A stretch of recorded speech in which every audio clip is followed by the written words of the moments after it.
It's not a poetic phrase, it's a map. The man who understands this stops chasing what shines and starts regulating what vibrates. He doesn't beg for attention. He silently organizes the field where the woman's imagination works against her. Attraction isn't applause. It's measured disturbance. And the one who measures the disturbance commands the outcome. The modern illusion is childish. Men believe that female desire is born from words, compliments, and attention, as if romance were an app of instant reward. The more they talk, the less they say. The more they explain, the less they are worth. Desire, however, isn't born from excess. It's born from scarcity and uncertainty. What's rare unsettles. What's predictable numbs. What isn't immediately given awakens the body. And once the body awakens, the mind races to justify why. Imagination does the work that words never will. There's a pain men never confess. They seek emotional safety, want guarantees, peace before the battle. But a woman biologically doesn't respond to peace. She responds to tension between control and risk. It's the friction between what could be and what isn't yet that lights the spark of interest. When you offer too much comfort, you offer anesthesia. When you offer a subtle outline of risk, not recklessness but enigma, you offer life. Comfort dulls. Tension illuminates. Tension, when calibrated, doesn't wound, it sculpts. Machiavelli never wrote about seduction, but he wrote about human nature. And human nature doesn't change with hashtags. Men are driven more by the hope of gain than by the possession of it. The same law governs female desire. Desire lives in the almost, not in the having. The almost is investment. The almost is narrative. The almost is where the mind creates scenes, projects meanings, multiplies sensations. When you give everything, you kill hope. When you suggest and sustain, you feed anticipation. The anxious man gives. The strategic man measures. And he who measures creates value. Jung called the shadow that which consciousness tries to deny but the body recognizes. In the feminine unconscious, the archetype of the man who provokes yet doesn't yield awakens the part that longs to be challenged, tested, deciphered. He isn't the caricature of the playboy. He's the enigmatic presence that refuses to dilute his essence to be accepted. He appears whole, and precisely because he doesn't dissolve, he forces her psyche to leave comfort and enter the game. The shadow moves when it meets a barrier. Desire grows when it meets a solid form. Liquid seeks the vessel. Energy seeks the contour. Without contour, it spills and is lost. The common man tries to convince. The anxious man tries to explain. The man who understands the game doesn't explain, he regulates. He creates a rhythm that alternates between intensity and pause, contact and silence, signal and denial of the signal. He allows her mind to work, lets uncertainty breed investment, lets absence be interpreted as message. He knows desire isn't a button, it's a field. And in that field, the rule is simple. Whoever sets the tension sets the hierarchy. And whoever sets the hierarchy harvests respect before pleasure. That's why the language of power isn't insistence, it's containment. The man who masters emotional tension awakens a woman's sexual side without touching her, because he first touches what governs everything, the psychological. When the symbol changes, the body follows. When the rhythm changes, the response changes. When need goes quiet, presence dominates. And when presence dominates, the rest, glances, gestures, surrender, becomes consequence. The game begins before the word. The game begins when you stop seeking safety and start emitting calibrated tension. The game begins when you understand that desire is power, and power, before anything else, is self-control. The invisible error. Men try to create connection when they should create tension. The modern man approaches a woman seeking warmth. He wants to be liked, to be accepted, to feel safe. But safety kills polarity, and polarity is the root of desire. Connection is the last stage of attraction, not the first. The more you try to create connection prematurely, the more you dissolve the mystery that could have generated it naturally. A man's mistake is believing that a woman falls in love with emotional comfort, when in fact she falls for the dissonance between curiosity and control. The feminine unconscious doesn't respond to security. It responds to emotional gravity. A woman doesn't seek a man who gives her everything. She seeks one who makes her feel. And feeling isn't built through explanations. It's built through energy exchange. While the average man narrates his life, the strategic one creates presence. He doesn't fill silence with words. He stretches it until she begins to speak first. He lets the void work for him. And the more she speaks, the more she invests. The one who invests first is already being conquered. Machiavelli would say that men must either be caressed or annihilated, translated to the dynamics of attraction. Don't be neutral. Neutrality is the death of tension. You don't awaken a woman's desire by being available. You awaken it by being unpredictable. Predictability is comfort, and comfort kills instinct. The emotional field of desire is governed by one simple law. She must always feel that she's earning something she could lose, not because you manipulate, but because you value what you give. Schopenhauer explained that the will governs before the intellect understands. In other words, attraction happens before logic can interfere. That's why rational conversation never creates sexual magnetism. It creates fraternity. It places you in the category of the safe, the nice, the harmless. But desire only appears in the presence of risk.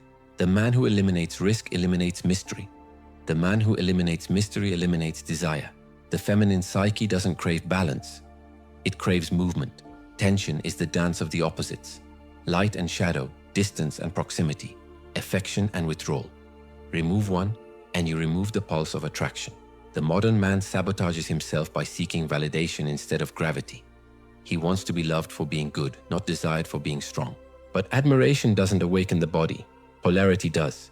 You can make a woman admire your discipline, your kindness, your effort, and still she won't feel attraction. Because admiration touches the mind, not the instinct. Attraction isn't gratitude. It's projection. It's born from what she imagines about you, not from what she knows. The more she imagines, the more she invests. And the more she invests, the more she desires. That's why connection is a consequence, not a strategy. Connection is born after tension has already proven value. A man who starts by connecting is like a general negotiating before drawing his sword. He'll be respected but never feared. And without fear, there's no desire. Every woman, consciously or not, measures emotional hierarchy in the first minutes of interaction. If you talk too much, you lose the lead. If you justify yourself, you give up the throne. The one who governs tension governs perception. And perception is the kingdom where desire is born. The mechanism of desire. A woman doesn't desire the man who gives her everything. She desires the one who withholds what she craves. Desire is born from contrast. It needs tension, friction, uncertainty. When something is fully offered, it loses symbolic weight. When something is withheld, it becomes sacred. That's why the men who try to prove themselves through excess always fail. Desire doesn't live in abundance. It lives in scarcity. The feminine psyche doesn't fall in love with logic. It falls into rhythm. It doesn't surrender to words, but to sensations. When you fill every silence, you leave no space for her imagination to move. And desire is a creature of imagination. The mind of a woman feeds on ambiguity. She needs gaps to project meaning. The less she knows, the more she interprets. And what is interpreted feels personal. It becomes real. Because the brain doesn't distinguish between what is experienced and what is vividly imagined. That's why the greatest seducers don't explain, they suggest. Machiavelli would have admired this strategy. He said, "Men are driven by two forces, fear and desire. A woman desires what she feels she can't fully possess, not because she wants control, but because she wants motion. Static admiration turns into boredom. Dynamic uncertainty turns into obsession. When a man becomes too accessible, he becomes a solved equation. But when his energy oscillates between closeness and detachment, she begins to invest in decoding him. And the more she tries to understand, the more she's already lost. Because in the game of desire, whoever tries to understand already surrendered." Jung wrote that the feminine shadow seeks a masculine presence capable of awakening her chaos without destroying her structure. The man who embodies calm intensity becomes that archetype. He's not the loud one, not the clown, not the charmer. He's the one whose silence carries meaning. He doesn't seduce through noise, but through gravity. He doesn't chase attention, he bends it around him. His absence becomes presence. His restraint becomes fuel. Because tension is nothing but restrained energy, and energy, when not released, transforms into fascination. A woman doesn't desire peace. She desires polarity. The emotional spark that arises when she senses dominance under control. The calm man who could explode but doesn't.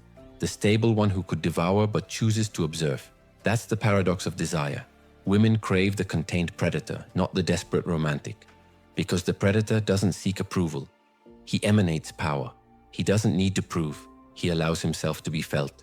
And what's felt but not claimed becomes magnetic. The common man wants to please. The powerful man provokes. He doesn't give reassurance. He gives rhythm.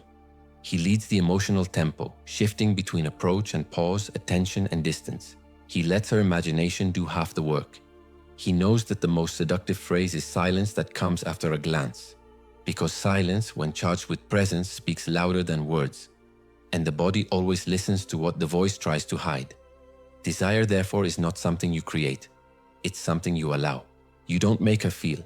You stop interrupting what she could feel. When you stop seeking validation, you emit authority. When you stop needing results, you project abundance.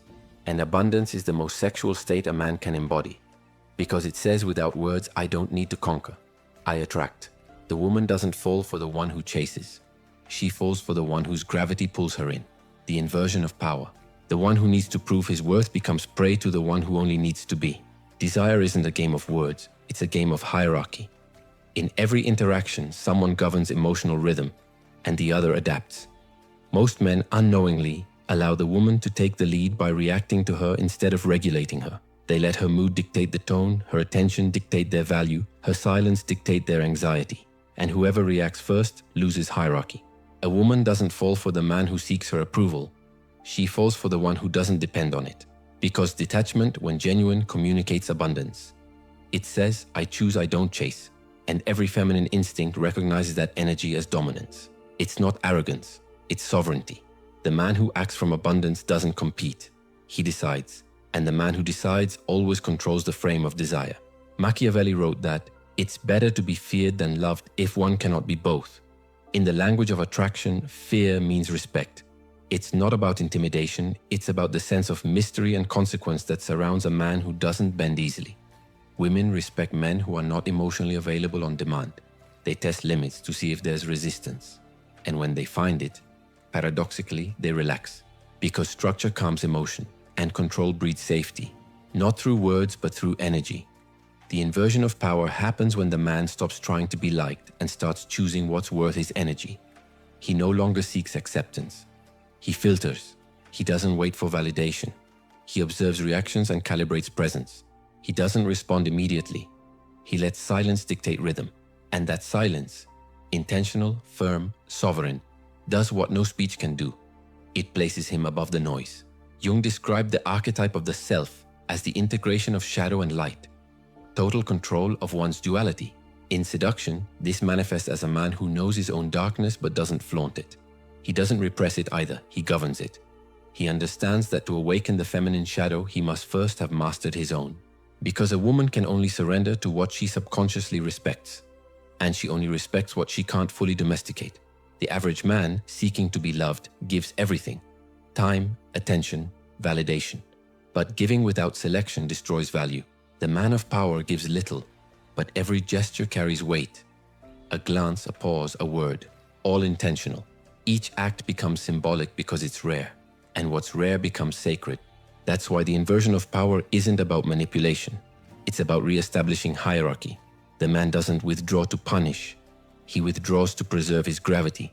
He doesn't speak less to be mysterious. He speaks less because his silence already communicates enough. His attention isn't distributed, it's earned. And every woman, consciously or not, recognizes the same law that governs all attraction. The one who holds back controls the rhythm. The one who controls the rhythm governs the game, the conclusion. The woman doesn't surrender to words. She surrenders to the energy that lives behind them. Attraction is not communication. It's calibration. The more you talk, the more you weaken the signal. The more you explain, the more you dissolve the mystery. Because desire isn't about logic. It's about the emotional rhythm that your presence imposes. A woman doesn't fall for what she understands. She falls for what she feels but can't name, and what can't be named grows. The modern man, obsessed with reassurance, kills the very thing he seeks. He wants to be liked before being desired, accepted before being felt, understood before being respected. But the order of attraction is the opposite. First tension, then respect, then connection. The one who seeks emotional safety too soon ends up trapped in the comfort of being nice. And nice never awakens instinct. Because desire doesn't emerge from equality, it emerges from contrast. Machiavelli would say that all relationships are battles for influence. In the field of seduction, influence is invisible. It's not about dominance or submission. It's about rhythm. When you control rhythm, you control perception. And when you control perception, you command emotion. The man who governs emotion governs everything, even when he seems to be doing nothing. That's why true seduction isn't movement. It's gravity. Everything moves around the man who doesn't need to move. Jung described individuation as the process of becoming whole, integrating strength and vulnerability, reason and instinct, light and shadow. The seductive man is the one who no longer represses his instincts but channels them with presence. He doesn't fight his desire, he directs it. He doesn't escape his tension, he uses it as a bridge. He doesn't suppress his sexual energy, he refines it into calm power. Because desire without control is chaos, but control without desire is emptiness. The art lies in balance. The woman's sexual side isn't awakened by stimulation, it's awakened by permission. She allows herself to feel when she senses that the man before her is not afraid of feeling. When he no longer apologizes for his desire, his presence becomes liberating. Because the feminine doesn't open through pressure, it opens through polarity. And polarity is born the moment a man stops fearing his own instinct. He no longer hides it nor flaunts it, he simply is. And that calm acceptance, that silent strength that contained magnetism is what makes her body respond before her mind can interfere. Desire is not about conquest, it's about resonance. The more a man returns to his axis, the more his energy speaks for him. He doesn't seduce with effort, he seduces with alignment. He doesn't seek attention, he receives it naturally. Because the greatest paradox of seduction is this: when you stop trying to awaken desire, you become the reason it awakens.